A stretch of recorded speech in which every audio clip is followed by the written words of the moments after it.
Dark chocolate. The history of this variety spans over 3,000 years, evolving from a bitter, sacred drink of ancient civilizations into the modern chocolate bar. Until the mid-19th century, dark chocolate was the only type of chocolate known to humanity. The Olmecs, Mayans, and Aztecs consumed chocolate exclusively as a cold, bitter beverage mixed with spices and chili peppers. Cacao beans were considered so valuable that they even served as currency. Following the expeditions of Columbus and Cortez, cacao reached Spain and eventually conquered all of Europe. Europeans began adding sugar, cinnamon, and vanilla to the drink to soften its natural bitterness. This variety is defined by the absence of milk solids, consisting primarily of cocoa butter, sugar, and cocoa solids. Because it lacks the mellowing effect of dairy, the natural profile of the cacao bean is more prominent, ranging from earthy and nutty to fruity or floral depending on the origin. Interestingly, the term dark chocolate only appeared after the invention of milk chocolate to distinguish between the two products. Several key innovations shaped its modern form. In 1828, Dutchman Casparus van Houten invented the cocoa press, which allowed for the separation of cocoa butter. In 1847, the British company J.S. Fry & Sons produced the world's first solid chocolate bar. Later, in 1879, Rodolphe Lindt invented the conching machine, which gave dark chocolate its smooth and velvety texture. Today, labels frequently display the cacao percentage. A higher number indicates less sugar and a more intense, astringent flavor profile. Due to its stable structure and deep color, it is considered the gold standard for professional confectionery. Milk chocolate. This product, which is the most widely consumed in the world, was officially perfected in Switzerland in 1875 after 8 years of experimentation by Daniel Peter. This success was made possible through a collaboration with Henri Nestlé, who invented condensed milk, allowing milk components to be mixed with cocoa butter without the product spoiling. Later, in 1900, mass production began in the United States using a unique technology that made milk chocolate affordable for the general public. The addition of dairy creates a soft texture and a creamy, sweet flavor that masks the natural bitterness of the beans. An interesting fact is that milk chocolate standards vary by country. For instance, British chocolate traditionally contains more milk than the American variety. Due to its high sugar and fat content, it has a lower melting point, making it ideal for molded candy bars and figures that literally melt in your mouth. White chocolate. Technically, this version contains no cocoa solids, the component responsible for the traditional brown color and characteristic chocolate taste. It is produced by blending cocoa butter with sugar and milk powder, often with a hint of vanilla added for aroma. The first commercial white chocolate, Milky Bar, was launched by Nestle in the 1930s as a way to utilize the surplus cocoa butter left over after World War I.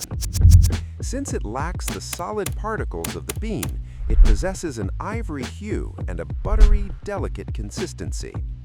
Notably, white chocolate does not trigger the allergies often associated with cocoa powder.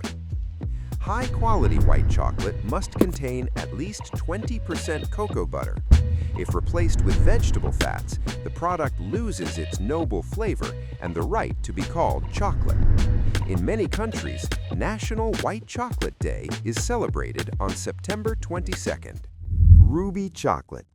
Introduced to the public in 2017 by the Barry Callebaut Company, this variety is considered the first major innovation in the industry in over 80 years, following the arrival of white chocolate.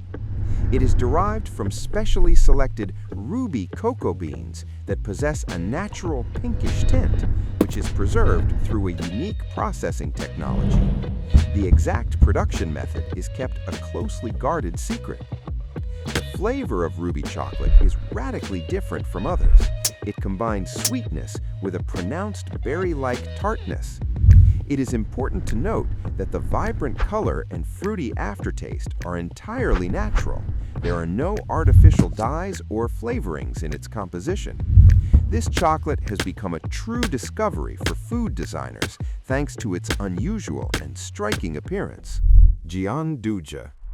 This Italian specialty was born in the Piedmont region during the Napoleonic Wars as a creative solution to overcome the cocoa shortage.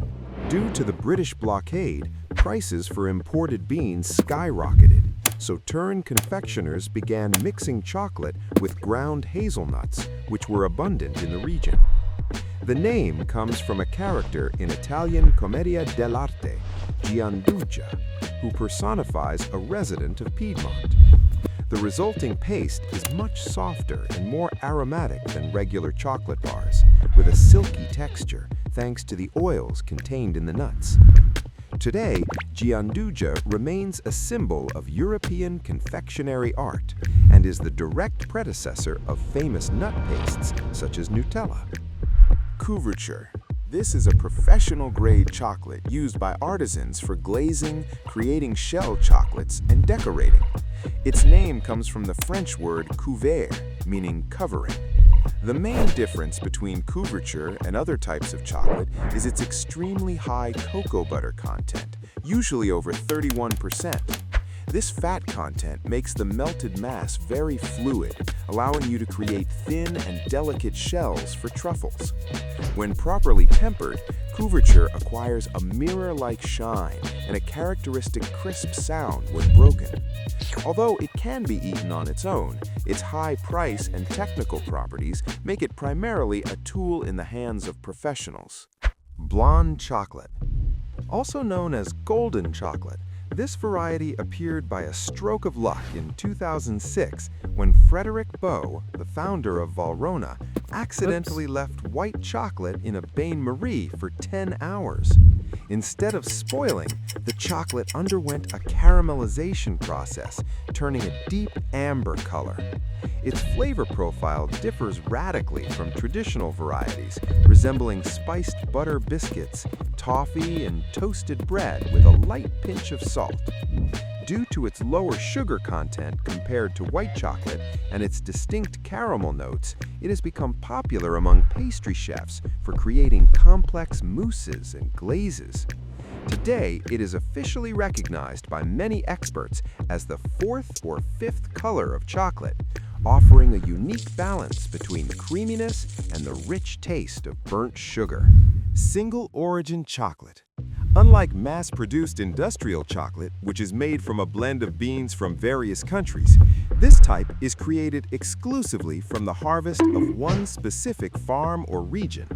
It is often compared to fine wine because it captures the terroir, the unique characteristics of the soil, climate, and environment where the cacao trees grew.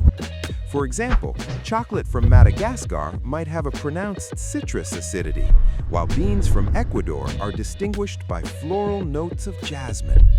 Producing such chocolate requires extraordinary skill from the chocolatier, as each batch of beans demands an individual roasting profile to unlock its unique flavor characteristics. This variety is prized by gourmets for the opportunity to experience the true geography of cacao flavor without unnecessary additives.